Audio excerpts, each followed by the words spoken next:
All right, guys, so I'm back in my garage, Carl's garage, and it's the next day. So last night my last night my oil light came on. Then today I went to AutoZone and I got a pretty cool deal on this oil. Sorry, my garage is a mess when we moved to our store. But anyway, so yep, this is the oil that I got. It's kind of like the old school logo, but if you notice, it's full synthetic, high mileage. And they had a special deal. I actually got this for like 25 bucks. They had to take the sticker off, but that's why I always suggest going online. I always suggest going to your local store to get your oil, because you never know what deals they have up. Because the kid told me, oh, I can't honor this, it expired. But the store manager was like, nope, it's not his fault, we gotta honor it. So they sold it to me for 25 bucks with the oil filter. So I got look, 10,000 miles. So I always end up getting these types of oil filters, these good ones. They usually end up coming with the oil. And this obviously in my car, it won't last 10,000 miles. Like, you have to change the oil way before some 10,000 miles. Some cars will last 10,000 miles. Like, there will be no oil burn, no oil loss after 10,000, but you don't want to do that anyway. So I'm gonna go ahead, pull the car in. I'm recording on my phone, so I'm gonna go ahead, just pull the car in, change my oil, and then see if that oil light goes off. Let's go ahead and get into it. So that's the oil filters. You guys know I like to do my oil filters first, because this sometimes can be the hardest thing to get off. So, and there's still oil in it. You know, even though the oil light is on, it's just an indication like, hey, you're low on oil. But like I said, it's crazy because and again, it's pushing 150,000 miles. So maybe this is what starts to happen.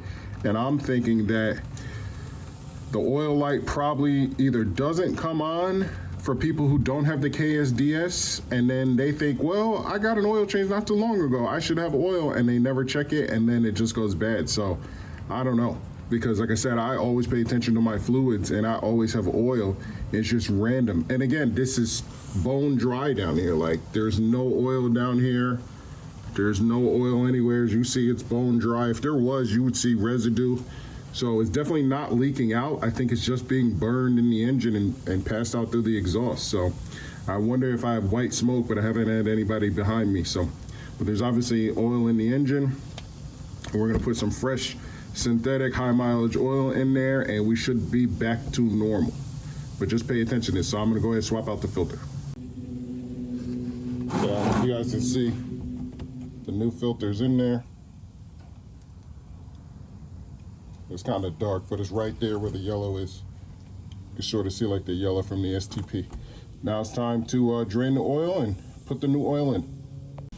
Okay, so oil is changed. Sorry, I spilled some right there, but I'm not worried about that. But the oil is out. Now it's time to put the car down and put the new oil in. So let's go ahead and do that. Okay, you guys have seen me change oil 1,000 times. You have seen oils change 1,000 times. So what I'm gonna do, I'm gonna pour this whole thing, because I know this takes all of this. So I'm gonna pour this whole thing in there, make sure there's no leaks on the bottom. And then the main thing that I'm worried about is to make sure that oil light goes off. So let's go ahead, pour this whole thing in there. You don't need to see me pour it. I'm gonna pour it in there, start it, make sure there's no leaks, then get back in the car and show you guys, see if the oil light went off. Okay, so just filled it up. And as you can see, I don't know if you could see, it's past the fill line, obviously, because once I start it, then that'll drop down to perfect, because the little extra that's past the second dot goes into the oil filter. So now I'm gonna go ahead, check for leaks, and then get into the car and then check for that oil light. So we do have oil in the car. Let's go see if that oil light turns off. Okay.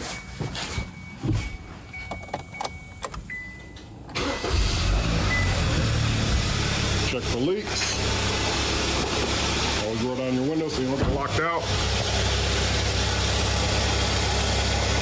No leaks, just my stupid spill, but no leaks. Let's turn it off. Oh, look. No oil light, no more oil light.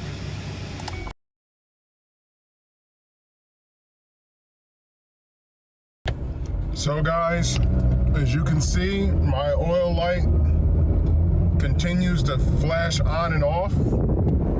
You see, it was just on and now it's off. Every time I come to a stop, it goes off, it turns on. So this is probably an indication that something is wrong. I need to schedule my appointment with Kia, because this is probably saying, hey, something's not right here. Something's going on. It's actually not overheating. It's running really cool. You know, it's not running any different than it normally does. But the oil light does continue to come on. So I will keep you guys posted, maybe in another video. But this is the after effect. So I just changed my oil. I did my outro. I'm coming to get my daughter, and the oil light came on. It flickered on. I'm gonna see what happens when I come to another stop to see if the oil light comes back on, because you guys just saw there were no leaks. There's definitely oil in the car. There was oil that came out of the car, so there's no reason why the oil light should be coming on. But like I said, I do have the KSDS installed on my car, and that could be, you know, that could be like an indicator, like, hey, your engine might fail soon. You might want to get it checked out. So I'm gonna go ahead and see what happens once I stop.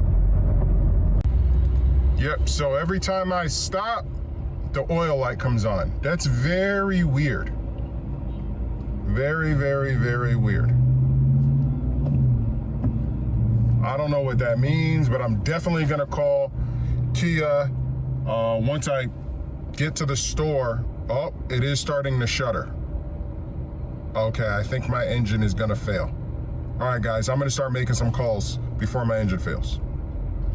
All right, guys, so I'm at a gas station. Gonna check it. Check the oil, give me 1 second.